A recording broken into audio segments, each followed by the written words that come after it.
On today's episode of Couch Potato Fox, we are going to make spaghetti bolognese from Porco Rosso.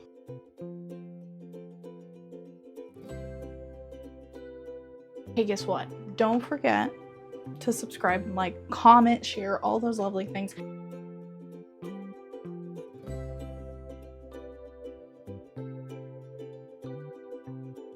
So spaghetti bolognese is like a classic kind of spaghetti dish that you think of immediately. It's a lot harder to make, in my opinion. Like, it takes a really long time, but this recipe is very quick and simple and kind of budget friendly, I feel like, because you can grab any sort of meat on sale, beef on sale, and you can just quickly whip it up into this marvelous looking dish. Top it off with some Parmigiano Reggiano.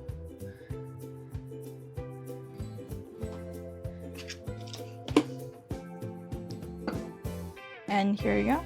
Here's your spaghetti bolognese from Porco Rosso. Enjoy. Look at that. Okay, first and foremost, we are going to need to chop some onions. I do have a fairly small onion here, so we're gonna chop this onion up. I just gotta find my knives. I always get rid of the outer layer. I don't trust the outer layer, so.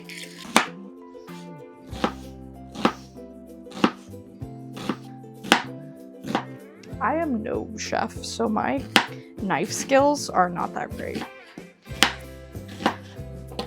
Okay, you are also going to need fresh garlic, or not. We are going to use this lovely little thing, crushed garlic, that is frozen for you. Again, we're all about like speed here. Yeah, we're going to use this. At this point, you are going to fry everything in a hefty amount of olive oil. You're going to drop your onions in your pan. You're going to drop that frozen garlic or fresh garlic, whatever you prefer, into the pan so that it can all just... Also, look at this cute tool that my husband got for me because I love foxes. Like, isn't that perfect? Anyway, fry them off until they're all nice, caramelized and incorporated. Then you add your beef. And the trick with this one is you gotta like mash your beef, okay? You gotta pretend like they're mashed potatoes, because you want the small chunks of beef. You don't want those big chunks to be your bolognese, because bolognese is all about like those smaller chunks with the veggies. And I know I'm not adding carrots, I know I'm not adding celery, I know I'm not, but this is also on a budget and quick. And instead of the real bolognese, which literally takes like 3 hours, we're going to make this in under 30 minutes, okay? So mash up your beef with all of your onions and garlic and just make it not chunky, make it thin. Thin is not even the right word. Make it, I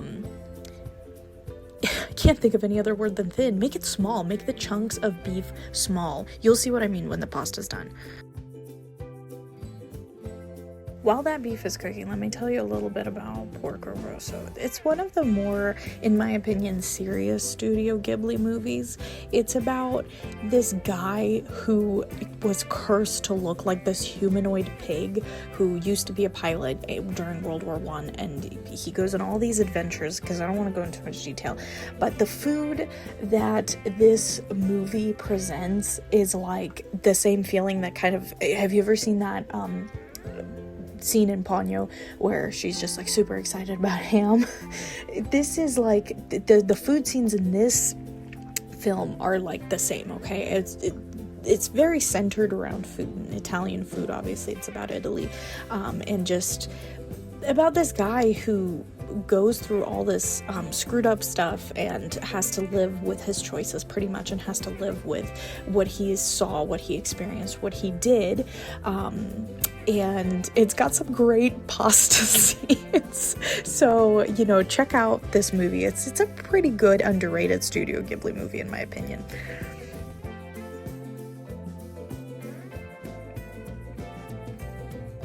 now that the meat is done frying off and it's marinated and met the onions and the garlic, you want to salt it, you want to pepper it, you want to add garlic powder. I know we already have the garlic in there, the frozen garlic, but you know, garlic powder I feel like has such a subtle taste and aroma that it doesn't add garlickiness, it just adds the flavor of garlic, like makes the flavor more prominent in my opinion. So that's why you just want to add more garlic powder. I always add more garlic powder. I know it looks like I added a lot, but come on, it's garlic powder. If garlic powder doesn't, I don't know, like you can add so much of it and it won't, I don't know, overwhelm anything. I also added red chili flakes because what's a good pasta that's not spicy? Well, aside from the carbonara I made last time, but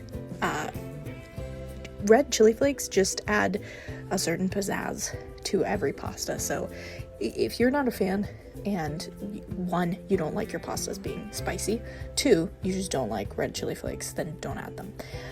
Crushed tomatoes, sliced and diced tomatoes, doesn't matter.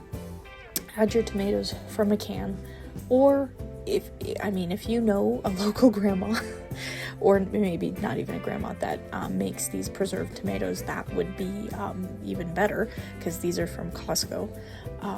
So if you have like somebody who makes these and you can add those instead, that would even, I feel like that would elevate the dish more, because you know that's better than tomatoes sitting in a metal can on a shelf that you finally take out and use.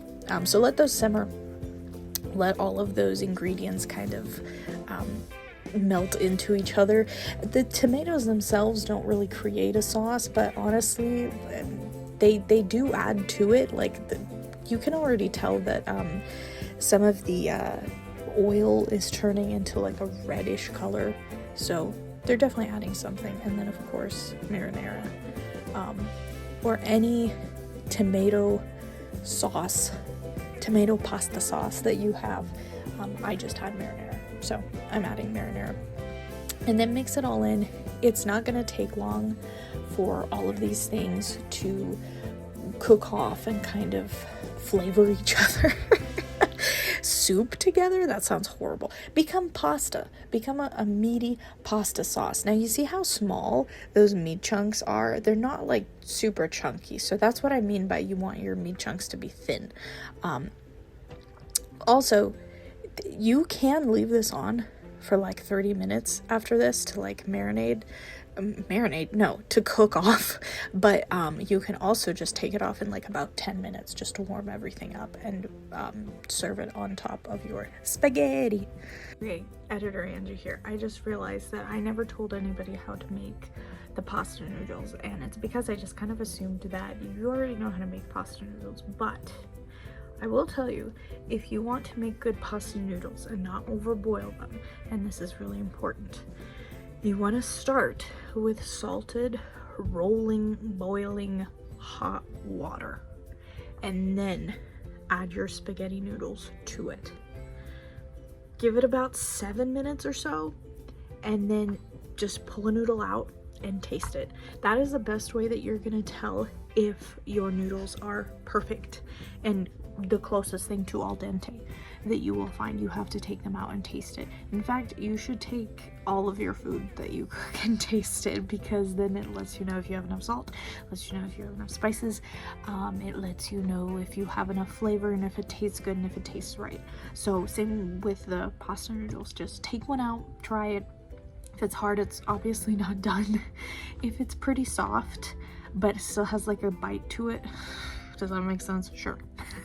If it's a little bit hard but like it's okay, then you can take it out and then drizzle some olive oil on top of it. Optional, you don't have to, but drizzle some olive oil on top of it, and I don't know, they just taste better with olive oil. Everything tastes better with olive oil, don't know why. But yeah, that is how you make good spaghetti noodles. And there you have it. Here's your spaghetti bolognese. Just top it off with some Parmesan cheese and you are done.